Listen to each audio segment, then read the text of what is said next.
ಹೊಸ CM DK Shivakumar ಚಿಕ್ಕಮಟ್ಟಿಗೆ ಸುಸ್ತಾದ್ರು ಕುಮಾರಣ್ಣ. ಕೇಂದ್ರ ಸಚಿವ ಸ್ಥಾನ ತ್ಯಜಿಸಲು ಮುಂದಾದ್ರ ಎಚ್ಡಿ ಕುಮಾರಸ್ವಾಮಿ.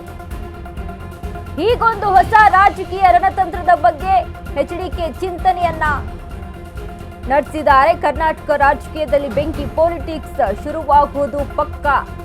ಡಿಕೆ ಏಟಿಗೆ ತಿರುಗೇಟು ನೀಡಲು ನಾನೇ ಸರಿ ಅಂತ ಕುಮಾರಣ್ಣ ತಂತ್ರವನ್ನ ರೂಪಿಸ್ಕೊಳ್ತಾ ಇದ್ದಾರೆ. ದಿಲ್ಲಿ ಟೀಮ್ ಇಂದ ಎಚ್ಡಿಕೆ ಔಟ್. ಇದು ಅಶ್ವವೇಗ ಎಕ್ಸ್ಕ್ಲೂಸಿವ್ ಸುದ್ದಿ. ಇದು ಎಕ್ಸ್ಕ್ಲೂಸಿವ್ ಪೊಲಿಟಿಕಲ್ ಸುದ್ದಿಯನ್ನ ಕೊಡ್ತಾ ಇದೆ ನಿಮ್ಮ ಅಶ್ವವೇಗ. ಈಗಾಗಲೇ ಹೊಸ ಸಿಎಂ ಡಿಕೆ ಶಿವಕುಮಾರ್ ಅವರನ್ನ ಮನಸ್ಬೇಕು ಅಂತ ಅಂದ್ರೆ ನಾನು ರಾಜ್ಯಕ್ಕೆ ಎಂಟ್ರಿ ಕೊಡಬೇಕು ಅಂತ ಎಚ್ಡಿಕೆ ಚಿಂತನೆಯನ್ನ ನಡೆಸಿದ್ದಾರೆ. ರಣತಂತ್ರವನ್ನ ರೂಪಿಸ್ಕೊಳ್ಬೇಕು ಅನ್ನುವಂತ ಚಿಂತನೆಯನ್ನ ನಡೆಸಿರುವಂತದ್ದು. ಹೀಗಾಗಿ ಕೇಂದ್ರದಿಂದ ಎಕ್ಸಿಟ್ ಆಗಿ ರಾಜಕೀಯಕ್ಕೆ ಎಂಟ್ರಿ ಕೊಡುವಂತ ರಾಜ್ಯ ರಾಜಕಾರಣಕ್ಕೆ ಎಂಟ್ರಿ ಕೊಡೋದಕ್ಕೆ ಎಚ್ಡಿ ಕುಮಾರಸ್ವಾಮಿ ಸಿದ್ಧತೆಯನ್ನ ನಡೆಸಿದ್ದಾರೆ. ದಿಲ್ಲಿ ಟೀಮ್ ಇಂದ ಔಟ್ ಆಗಿ ರಾಜ್ಯಕ್ಕೆ ಎಂಟ್ರಿ ಕೊಡೋಣ ಅನ್ನುವಂತ ನಿಟ್ಟಿನಲ್ಲಿ ಕುಮಾರಸ್ವಾಮಿ ಇದಾರಾ? ಅಷ್ಟು ಈಸಿ ಆಗಿಲ್ಲ. ನಾವೆಲ್ಲ ಒಂದು ಕೇಂದ್ರದಲ್ಲಿ ಹೋಗಿ ಕೂತ್ಕೊಂಡು ನಾವು 2028ರಲ್ಲಿ ಮೈತ್ರಿ ಸರ್ಕಾರ ಗೆಲ್ಲಬೇಕು ಅಂತ ಕೂತ್ರೆ ಅಷ್ಟು ಈಸಿ ಆಗಿಲ್ಲ. ಡಿಕೆ ಶಿವಕುಮಾರ್ ಹೆಣೆದಿರುವಂತಹ ತಂತ್ರಗಾರಿಕೆ ರಣತಂತ್ರಗಳು ಎಲ್ಲಿ ಚೆಕ್ಮೇಟ್ ಇಡಬೇಕು ಅನ್ನುವಂಥದ್ದು ಡಿಕೆ ಶಿವಕುಮಾರ್ಗೆ ಗೊತ್ತಿರುವಂತಹ ವಿಚಾರ. ಸೊ ಹಾಗಾಗಿ ಅಷ್ಟು ಈಸಿ ಆಗಿಲ್ಲ ಡಿಕೆ ಶಿವಕುಮಾರ್ ಅವ್ರನ್ನ ಮನಿಸೋದು.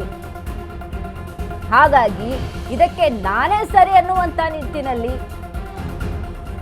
ಕುಮಾರಸ್ವಾಮಿ ರಾಜ್ಯಕ್ಕೆ ಎಂಟ್ರಿಯನ್ನ ಕೊಡ್ತಾರೆ ಅನ್ನುವಂಥ ಒಕ್ಕಲಿಗ. ಡಿಕೆ ಶಿವಕುಮಾರ್ ಕೂಡ ಒಕ್ಕಲಿಗ, ಕುಮಾರಸ್ವಾಮಿ ಕೂಡ ಒಕ್ಕಲಿಗ.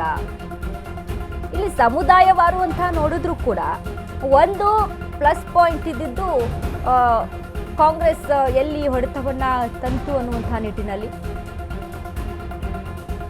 ಏನು ಅಂತ ಅಂದ್ರೆ ಅಹಿಂದ ನಾಯಕನನ್ನ ಕೆಳಗಿಳಿಸಿದ್ರು, ಕುರುಬ ನಾಯಕನನ್ನ ಕೆಳಗಿಳಿಸಿದ್ರು ಅನ್ನುವಂಥದ್ದು ಕಾಂಗ್ರೆಸ್ಗೆ ಒಂದಿಷ್ಟು ಮೈನಸ್ ಪಾಯಿಂಟ್ಗಳು ಆ ಒಂದು ಸಿಚುವೇಶನ್ಸ್ ಅಲ್ಲಿ ಸ್ಟಾರ್ಟಿಂಗ್ ಅಲ್ಲಿ ಏನು ಸಿಎಂ ಬದಲಾವಣೆ ವಿಚಾರದಲ್ಲಿ. ಬಟ್ ಅವುಗಳನ್ನೆಲ್ಲ ಹೇಗೆ ಮ್ಯಾನೇಜ್ ಮಾಡಬೇಕು ಅನ್ನುವಂಥ ಒಂದು ನಿರ್ಧಾರಗಳು ಅನ್ನುವಂಥ ಒಂದಿಷ್ಟು ತಂತ್ರಗಾರಿಕೆಗಳು ಡಿ ಕೆ ಶಿವಕುಮಾರ್ ಸರಿಯಾಗಿ ನಿಭಾಯಿಸ್ಕೊಂಡು ಹೋಗ್ತಾ ಇದ್ದಾರೆ.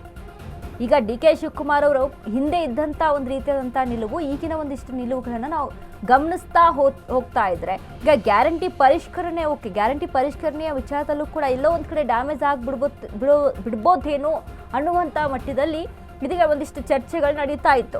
ಬಟ್ ಇಲ್ಲಿ ವಿಧಾನ ಪರಿಷತ್ ಚುನಾವಣೆ ವಿಚಾರದಲ್ಲಿ ಹಾಕದಂತಹ ತಂತ್ರಗಾರಿಕೆ ಇದೆಯಲ್ವಾ, ಶಾಸಕರನ್ನ ಸೆಳೆಯುವಂಥ ತಂತ್ರಗಾರಿಕೆ ಇದೆಯಲ್ಲ, ಅಲ್ಲಿ ಬಿಜೆಪಿ ಮತ್ತು ಜೆಡಿಎಸ್ಗೆ ಒಂದು ಕಡೆ ಭಯ ಶುರುವಾಗಿದೆ, ಭೀತಿ ಹೆಚ್ಚಾಗಿದೆ.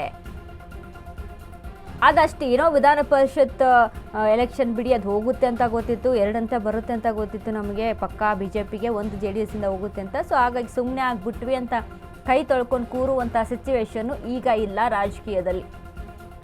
ಹಾಗಾಗಿ ಕೇಂದ್ರಕ್ಕೆ ಕುಮಾರಸ್ವಾಮಿ ಎಂಟ್ರಿ ಕೊಡ್ತಾರಾ, ರಾಜ್ಯಕ್ಕೆ ಕುಮಾರಸ್ವಾಮಿ ಎಂಟ್ರಿ ಕೊಡ್ತಾರಾ ಅಂತ ನೋಡಿದ್ರೆ ಎಸ್, ಈಗ ಸದ್ಯದ ಬೆಳವಣಿಗೆಗಳನ್ನ ಗಮನಿಸ್ತಾ ಹೋದ್ರೆ